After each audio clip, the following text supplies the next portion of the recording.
Well, as you may know, fascism has taken different shapes throughout history.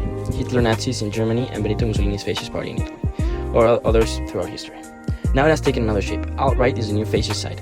It goes against movements as Black Lives Matter, with the white supremacy movement of White Lives Matter or All Lives Matter giving less credit to this movement. They go against movements that seek to erase racism and generate equality in today's society. The fascist movement seeks white supremacy and gives less credit to others hidden behind social media, and that everyone has the right to have different ideas and pursue them. It gives them no right to dismiss other issues that are affecting the society.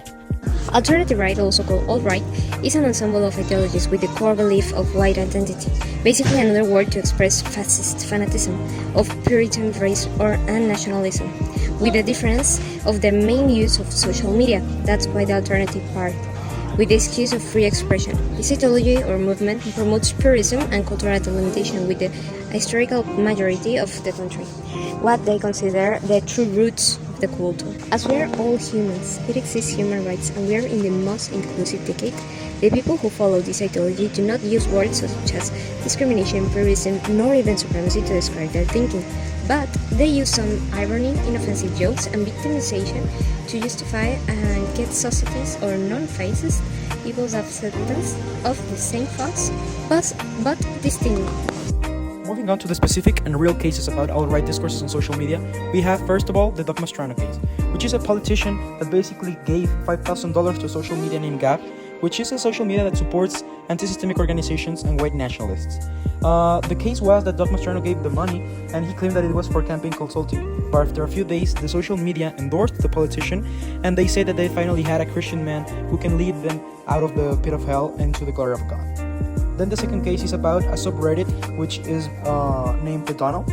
This is a subreddit where there were more than 800,000 people supporting alt-right discourses, and there were also Trump supporters. They were banned from Reddit because they posted a lot of things that were abusive or discriminatory against other people.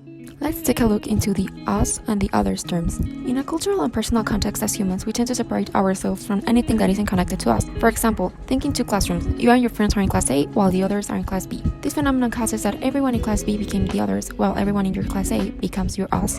And that phenomenon will occur in the same way for everyone in class B. You will be their own others and they will be their own us. Knowing this, we can come to a conclusion that our us is relative and it depends on any human being context. Now we can apply this into the alt-right discourse. As we know, alt-right movement basically bases in white supremacy and believes that the others, the ones who aren't like them, are inferior to them. Because of this way of thinking, humanity have suffered big genocides like the Holocaust, where the others were the Jews and us were Nazis.